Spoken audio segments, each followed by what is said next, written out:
My name is Eleanor Caldwell, and for 20 years I was a ghost in my own home. Not a ghost because anyone hurt me with their fists. Nobody ever raised a hand to me. It was quieter than that, and in some ways crueler. I was erased with polite smiles and empty chairs pulled just a little too far from the table. I was erased with Christmas cards addressed to Dad, and never to Dad and Eleanor.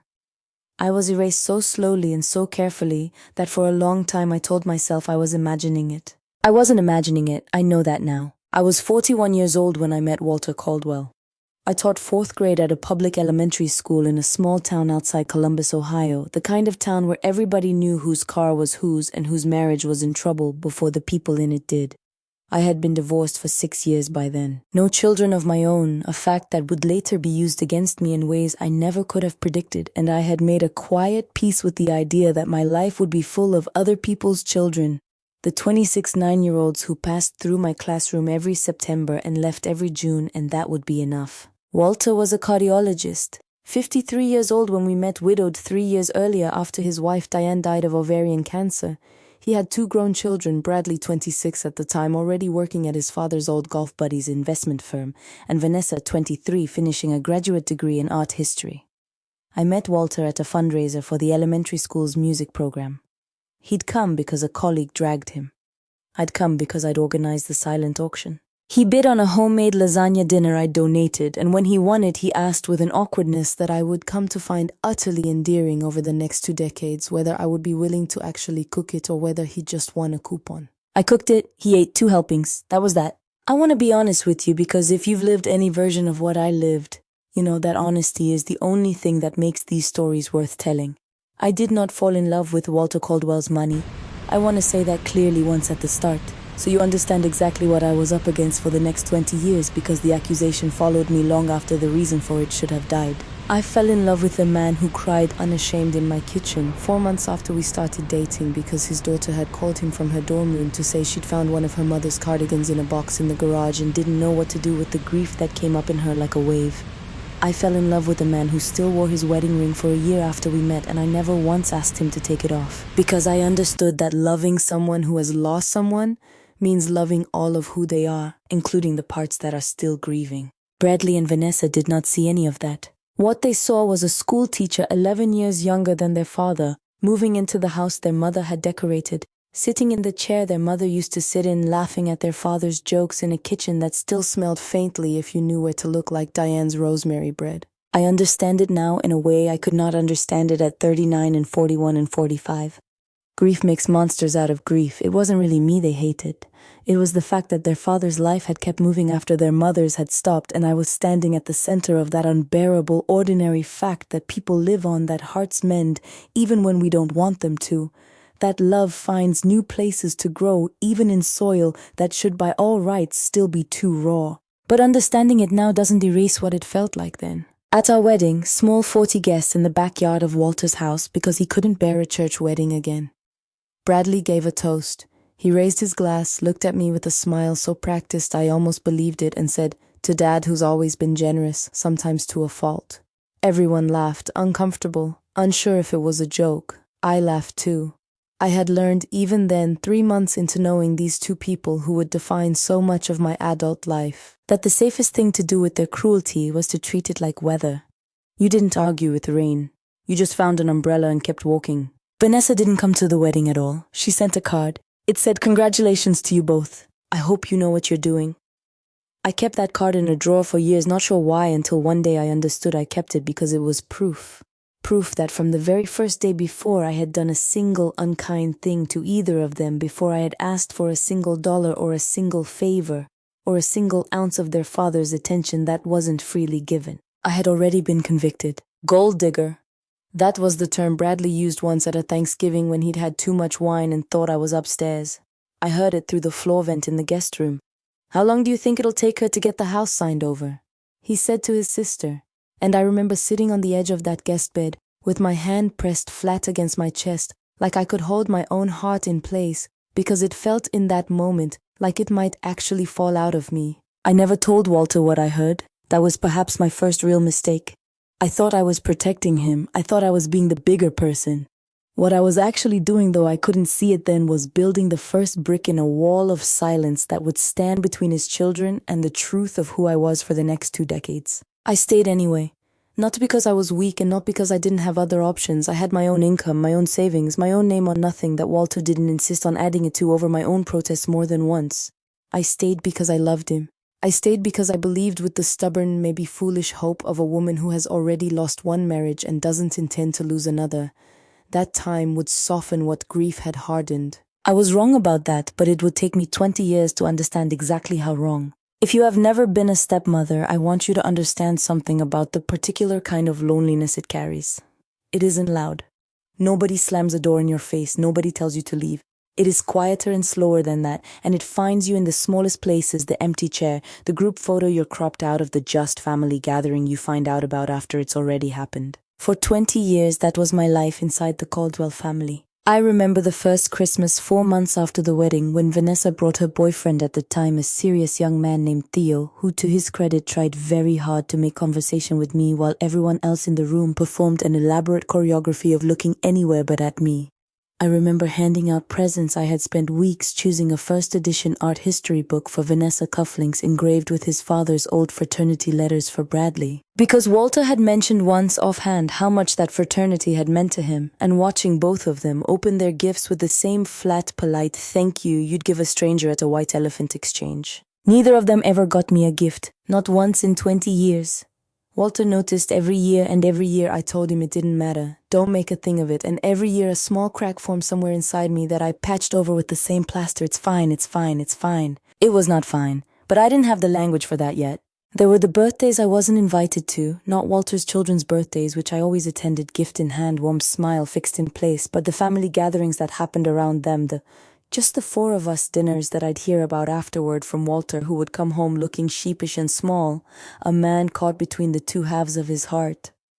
There was the time Vanessa got married in a beautiful vineyard ceremony in Napa, and I was seated not at the family table, but 2 tables back between Walter's second cousin and a business associate I'd never met, while Bradley's wife, who I had always been perfectly kind to, sat proudly beside Vanessa at the head table family in every sense the seating chart could confer. I sat through the toast that day and clapped when everyone clapped and cried genuinely happy tears when Vanessa danced with her father, because whatever she thought of me, I loved that girl's father with my whole heart, and watching him happy was and always had been enough for me. That was the arrangement I made with myself somewhere in my mid-50s without ever quite deciding to make it. I would love Walter fully, and I would love his children from a careful distance, the way you might love a beautiful house you knew you'd never be allowed to live in. I stopped expecting invitations. I stopped keeping count of the slights, or at least I stopped counting them out loud. I threw myself into my own life. I retired from teaching at 60, took up watercolor painting, volunteered at the community garden, built a small, warm world of my own that didn't depend on Bradley or Vanessa's approval to keep me warm. But I want to tell you the truth, because pretending otherwise would dishonor every woman listening to this who has lived some version of what I lived. It never stopped hurting. Every single slight, every empty chair, every year that passed without a birthday card added its small weight to a pile I carried quietly, the way you might carry stones in your coat pockets without anyone noticing how much heavier your steps had become. Walter knew. That's the part I need you to understand, because I think it matters. My husband was not a passive man who let his children mistreat me out of weakness. He confronted Bradley more than once.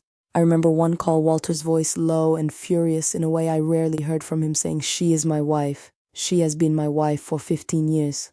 I will not have this conversation with you again." He hung up the phone that day, sat down across from me at the kitchen table, took both my hands in his and said, "I am so sorry. You deserve better than this, and I promise you I am going to fix it." I believed him. I think in his heart he meant it. But grief and guilt are strange architects.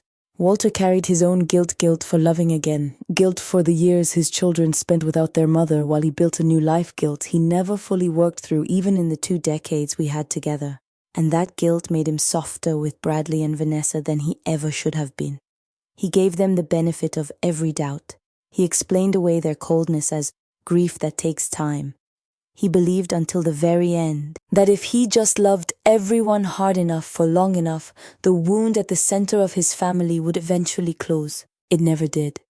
And in the last years of his life, that unhealed wound would matter more than any of us understood. Walter's heart, the very organ he had spent his career healing in other people, began to fail him when he was 74. There is a particular cruelty in that one that didn't escape either of us, though we rarely spoke of it directly. A cardiologist, a man who had performed thousands of procedures, who had saved more lives than either of us could count, sitting in his own cardiologist's office, being told that his own heart, after all these years, was simply wearing out. The decline was slow, then fast, the way these things often are. 2 good years where he still gardened and still insisted on driving himself to his appointments, waving off my offers to come along like I was fussing over nothing. Then a year of medications and careful monitoring, oxygen tanks appearing in corners of rooms where they'd never been before, a hospital bed, eventually replacing our bed in what had once been his study. Then at the end, 6 months where I barely left his side. I want to tell you about those 6 months because I think they explain everything that came after. I was the one who learned to manage his medications, who tracked his oxygen levels through the night, who learned to read the particular quality of his breathing that told me whether we needed to call the doctor or whether this was simply a hard hour that would pass. I was the one who sat with him during the long nights when the fear got too big for him to hold alone, when this brilliant, accomplished man who had spent his whole life healing others would grip my hand and whisper, "I'm scared, Ellie," and I would tell him every time, "I'm right here, I'm not going anywhere." Bradley visited twice during those 6 months. Vanessa visited 4 times, though. To be fair to her, she lived farther away in Seattle with 2 young children of her own. When they did visit, something curious happened that I noticed but didn't fully understand the significance of, until much later they began speaking to their father alone behind closed doors for long stretches of time, always finding some gentle reason to ask me to give us a minute or let us have some time with Dad. I gave them that time freely. I want to be clear about that. I never once thought in those months, what are they saying in there? I thought only, he is dying and these are his children, and whatever peace he can find with them in these last months belongs to them, not to me. I busied myself in the kitchen during those visits, making soup nobody would eat, folding laundry that didn't need folding, giving my husband and his children the privacy I believed with my whole simple heart they needed. I understand now that I was giving them something else entirely, opportunity. There is one night from those 6 months I still think about often, more than almost any other memory from our whole marriage. It was early February, snow coming down hard outside the window, and Walter had a bad night, his oxygen dipping low enough that I'd called the on-call nurse twice, my hands shaking as I adjusted the tubing, willing my hands to stay steady for his sake even as my heart pounded. Around 3 in the morning, once his breathing had finally settled, he reached over and found my hand in the dark without even opening his eyes, like he'd done it 10,000 times before, because he had. "You never once complained," he said so quietly I almost missed it. "Not in 20 years, not once." "There was nothing to complain about," I told him. "I got to love you. That was never a hardship." He was quiet for a long moment, and I thought he'd drifted back to sleep. Then he said, "They don't see what I see, but they will. I promise you, Ellie, they will." I didn't know that night what he meant by that promise. I thought it was simply the exhausted, hopeful talk of a dying man who still believed against all evidence that love could soften anyone eventually. I held his hand until the snow stopped and the sun came up grey and quiet over the garden, and I never once imagined that promise was anything more specific than a husband's wish for peace among the people he loved. I understand now that it was a great deal more specific than that. Walter died on a Tuesday morning in March, with his hand in mine, with early light coming through the window, the way it does in early spring in Ohio, pale and a little cold but undeniably stubbornly there. His last words to me were not dramatic. They were simple, the way the truest things often are. He said, "Thank you for staying." And then he said, "I fixed it, Ellie. I finally fixed it." I didn't know in that moment what he meant. I thought he was talking about us, about our 20 years, about the love that had, despite everything, held. I would understand what he actually meant 3 weeks later in a lawyer's office with an envelope on the table between us. But first I had to survive the funeral. Bradley and Vanessa arrived within 2 days of their father's death, and something in them had changed, not softened, as I foolishly hoped grief might do, but hardened, sharpened, like grief for them had turned not inward but outward, looking for somewhere to land. They took over the funeral arrangements with a speed and thoroughness that at the time I told myself was simply how they processed loss, needing control over something, anything, in the chaos of losing their father. I didn't fight them on it. I was too tired, too raw, too deep in my own grief to fight over flower arrangements and which funeral home to use. It was only later, seated in that pew on the day of the funeral, that I understood exactly how much more than flowers I had let them take control of. The church was full. Walter had touched a great many lives in his 50 years of practicing medicine, and it seemed that gray Saturday morning that half of them had come to say goodbye. I sat in the front pew in a black dress I had bought specifically because Walter had once told me years earlier at some other funeral for some other friend that he thought I looked beautiful in it. I don't know why that detail mattered to me that morning. I think in the fog of grief, you cling to whatever small anchors you can find. I sat down in the front pew, the pew that had always at every family funeral we'd attended together over 20 years been reserved for immediate family. I had barely settled my coat over the seat beside me when Bradley appeared, leaning down, his voice pitched low enough that only I could hear it, though I would later learn several people nearby caught every word. "You're not real family," he said. "You know that, right? You were married to him for 20 years. That doesn't make you his family. That makes you his wife. There's a difference, and today of all days, I need you to remember it." I sat there stunned, my hand still resting on the coat I had just laid across the seat, and I did not have a single word to say back to him. 20 years of small cruelties had prepared me for a great many things. They had not prepared me for this. I moved. I want you to understand that I moved quietly without a scene back 3 rows because in that moment, drowning in the freshest grief of my life, I did not have it in me to fight. I told myself I would deal with it later. I told myself Walter would have been horrified, and that was its own kind of comfort, the knowledge that whatever cruelty his children were capable of, it was never a reflection of the man I had loved. Vanessa found me 20 minutes later as the church continued to fill guests I had known for 2 decades, throwing me quick, uncertain glances, unsure whether to acknowledge what they clearly heard or seen. She sat down beside me for a moment, and I thought foolishly, hopefully, that she had come to apologize for her brother. "I need you to leave before the lawyer gets here," she said instead, her voice tight and controlled in a way that told me this was not a spontaneous cruelty, but a planned one. "There are things happening after the service that aren't your business anymore. Please don't make this harder than it needs to be." I sat in that pew 3 rows back from where I had every right to sit in the church where I had married this woman's father 20 years earlier, and I understood with a clarity that felt almost peaceful in its totality that Bradley and Vanessa had spent those 6 months of private conversations with their dying father building something. I didn't know what yet, but I knew in my bones the way, weather is coming before the first cloud appears, that whatever it was, it had been built specifically to remove me. I did not leave. I want you to know that. 20 years of small retreats, small silences, small acts of keeping the peace, and on that day something in me finally refused to move again. I sat through the entire service, through the eulogies Bradley and Vanessa gave that mentioned their mother by name 4 times, and me not once, through the reception afterward where old friends of Walter's approached me with careful, searching eyes, clearly having heard some version of what happened in that pew. One woman, Walter's old colleague, a fellow cardiologist named Dr. Patricia Nunes, who had known both Walter and Diane for 30 years, found me standing alone near the coat check, and she took my hand in both of hers and said something I have never forgotten. She said, "Eleanor, I watched that man love you for 20 years. Whatever those children think they know, they don't know the man I knew.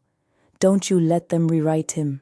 I held on to that sentence like a life raft for the 3 weeks that followed, 3 weeks of silence from Bradley and Vanessa, 3 weeks of sorting through a house full of 20 years of shared life while wondering every single day what exactly they had been building in that hospital room while I made soup nobody ate in the kitchen down the hall. I found out on a Thursday morning in a conference room on the 9th floor of a law office in downtown Columbus, with Bradley and Vanessa seated across the table from me, both of them dressed sharply, both of them wearing the same expression of barely contained anticipation, as though they were waiting for a verdict they were already certain would go their way. The lawyer's name was Mr. Grayson Holt, a soft-spoken man in his 60s who had, I would learn that day, been Walter's attorney for over 15 years, not a family friend of Bradley and Vanessa's as I had feared, but a man who had known Walter and known me through nearly a decade of holiday cards and the occasional dinner party. We sat around a long mahogany table. Bradley had brought a leather folder, the kind you carry when you've already decided how a meeting is going to go. Vanessa sat with her hands folded so tightly in her lap that her knuckles had gone pale. Neither of them looked at me as we waited for Mr. Holt to begin. I sat quietly at the far end of the table in the same black dress, feeling smaller than I had felt in 20 years, and yet underneath that smallness something else was stirring, a strange, quiet calm that I couldn't fully explain, except that I kept hearing Walter's last words in my head. "I fixed it, Ellie. I finally fixed it." Mr. Holt opened a folder of his own, far less dramatic than Bradley's, and began in the measured tone of a man who has read a great many wills to a great many grieving families to speak. Before I begin, he said, I want to note for the record that Walter revised this will 11 weeks before his death in this office of sound mind with 2 independent witnesses present who were not family members. I want that on record because I suspect, and here he glanced briefly, almost apologetically at Bradley and Vanessa, that some of what I'm about to read may come as a surprise. Bradley's leather folder sat unopened on the table in front of him. I watched his jaw tighten. Mr. Holt read through the smaller items first, the way these things always go: a modest bequest to Dr. Nunes for a medical scholarship fund in Diane's name, gifts to 2 longtime members of the hospital staff who had cared for Walter in his final months, a donation to the elementary school music program, where Walter and I had first met, a detail that made my throat close with sudden grief. Bradley and Vanessa sat through these smaller bequests with visible impatience, waiting, I understood now, for the moment that actually mattered to them. Then Mr. Holt reached the section on the house, the investment accounts, the practice Walter had sold 4 years earlier for what I knew in general terms to be a very significant sum. To my son Bradley and my daughter Vanessa, Mr. Holt read, I leave the sum of $50,000 each, along with my father's watch for Bradley and my late wife Diane's jewelry for Vanessa, items I know will mean more to each of you than any dollar amount ever could. The silence in that room had a texture to it. I watched Bradley's face go through several colors in the span of about 4 seconds. That's it, he said. 50,000 Dad's estate is worth... He stopped himself, but not soon enough. Nessa's hand had gone to her mouth. Mr. Holt continued unhurried, his eyes flicking briefly to me. The remainder of the estate, he read, including the house on Larkspur Lane, all investment accounts, and the proceeds from the sale of Caldwell Cardiology Associates, totaling approximately $4.2 million, I leave in full to my wife Eleanor Caldwell, who spent 20 years loving me and this family without asking for a single thing in return, and who deserves, at the very least, to never again be told she is not real family. I did not move. I do not think I breathed for several seconds. Bradley's face had gone white, then red, and Vanessa had begun quietly to cry, though whether from grief or fury I genuinely could not tell you, and I'm not certain she could have told you either. Mr. Holt was not finished. There is an additional letter, he said, which Walter asked me to read aloud, should certain circumstances arise. He was quite specific about the conditions. He said I should read it if at any point during the proceedings either of his children questioned Eleanor's place in this family. Bradley opened his mouth to protest, and Mr. Holt, with a gentleness that somehow carried more authority than any raised voice, could have simply held up one hand and continued reading. Bradley, Vanessa, if you're hearing this letter, it means you did exactly what I was afraid you would do, and I want you to know that I am not surprised, and I am not in my heart even angry. I watched you both for 20 years treat the kindest woman I have ever known like an intruder in her own home, and I let it happen longer than I should have because I was drowning in my own guilt, and I didn't have the courage to make you face what you were doing. That failure is mine, not yours, and not Eleanor's. But I want to be very clear about one thing. Eleanor Caldwell nursed me through the last 6 months of my life with a tenderness I did not always deserve. She held my hand through nights neither of you were there for. She loved me not for what I could give her, but simply for who I was in sickness exactly as much as in health, and if either of you ever for one more day call that woman a gold digger, you will be lying about the finest person I have ever known. And you will be doing it in the face of everything I have just shown you to be true. This inheritance is not a punishment for either of you. I love you both endlessly and always will. But it is a correction 20 years overdue, and I am asking you, as my last request of either of you, to finally see this woman the way I have always seen her. Whether you choose to is as it has always been up to you. Mr. Holt closed the folder. Nobody spoke for a long moment. I finally looked up across that long mahogany table at Bradley and Vanessa, the 2 people who for 20 years had made me feel smaller. With every silence, every empty chair, every whispered accusation I was never meant to hear, but always somehow did. I smiled. Not out of triumph, I want you to understand that, because this was never about triumph for me. I smiled because for the first time in 20 years I finally had the floor, and I finally had nothing left to prove. You have no idea, do you? I said. You spent 20 years so certain you knew exactly who I was and exactly what I wanted from your father. And in all that time neither of you ever once actually asked. I wish I could tell you that moment fixed everything, that Bradley and Vanessa left that office, transformed, humbled, ready to finally welcome me into the family Walter had always wanted us to be. Real life rarely hands out endings that clean, and I'd be lying to you if I pretended otherwise. Vanessa called me 8 days later. It was not an easy call, and I don't want to oversell how it went. There was no tearful movie-perfect reconciliation, but she said in a voice stripped of all its old sharpness, "I think I need to actually get to know you. I don't think I ever did." We have had coffee 4 times since then. It is slow and it is careful, and some days it still feels like we are strangers learning an entirely new language together. But it is something. And after 20 years of nothing, I have learned not to take something for granted. Bradley has not called. I don't know if he ever will. I've made a kind of peace with that though. I won't pretend it doesn't still ache on the hard days, his father's eyes looking out at me from behind 20 years of resentment I was never able to soften. I think of Dr. Nunes sometimes standing by that coat check telling me not to let them rewrite Walter. I think some days that Bradley is the one still working to rewrite him, still trying to make sense of a father whose final act was to tell the truth so plainly that there was no longer any room left for the story Bradley had told himself for 2 decades. As for the money, and I know some of you listening are wondering, I kept the house on Larkspur Lane for 2 years, long enough to grieve properly in the rooms where Walter and I had built our life. I sold it eventually because it had become too large for one woman and her watercolors, and I used a portion of what Walter left me to fully fund that scholarship for young women pursuing medicine in Diane's name, because I think in some strange way, Diane and I would have understood each other. 2 women who loved the same complicated, wonderful, imperfect man in 2 different chapters of his life. I bought a small house near the community garden. I still teach watercolor classes on Tuesdays. I am for the first time in 20 years exactly and only myself, answering to no one's idea of who I should be. If you are a stepmother listening to this today, if you have ever sat in the smaller chair or the farther table or the pew 3 rows back from where you belonged, I want you to hear this clearly. Your patience is not weakness. Your years of quiet love are not invisible, even when the people around you insist on treating them that way. Somebody sees you, even if it takes 20 years, even if it takes an envelope in a lawyer's office to finally say it out loud. Walter saw me. In the end, he made sure everyone else did too. And when Vanessa asked me recently over our 4th cautious cup of coffee why I never once in 20 years said anything back to her or Bradley, why I never defended myself, never raised my voice, never once demanded the respect I was so plainly owed, I told her the truth, the same truth I'll leave you with today. I said, I didn't need you to believe I belonged in that family. I already knew I did.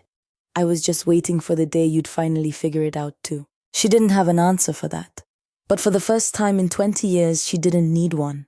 The silence between us finally wasn't the old kind. It was something new, something that slowly, carefully might one day even become peace. Sometimes on quiet evenings when the light comes through my new kitchen window the way it used to come through the old one, I think about that snowy February night, Walter's hand finding mine in the dark, his voice so certain even as his body was failing him. They don't see what I see, but they will. He was right in the end, though it took an envelope and a lawyer's steady voice to make it so. I don't know that I would have chosen it that way if the choice had been mine. I would have chosen always 20 more ordinary years with him instead of any amount of money or any belated apology. But we don't get to choose the endings we're given. We only get to choose what we do with them. So if you take one thing from my story today, let it be this. Keep showing up with your whole heart even when nobody's clapping for you, even when the room seems determined not to see you. Somebody always does in the end. Sometimes it's the person you love most in the world. Sometimes it's just you finally quietly seeing yourself clearly enough to know you never needed their permission to belong.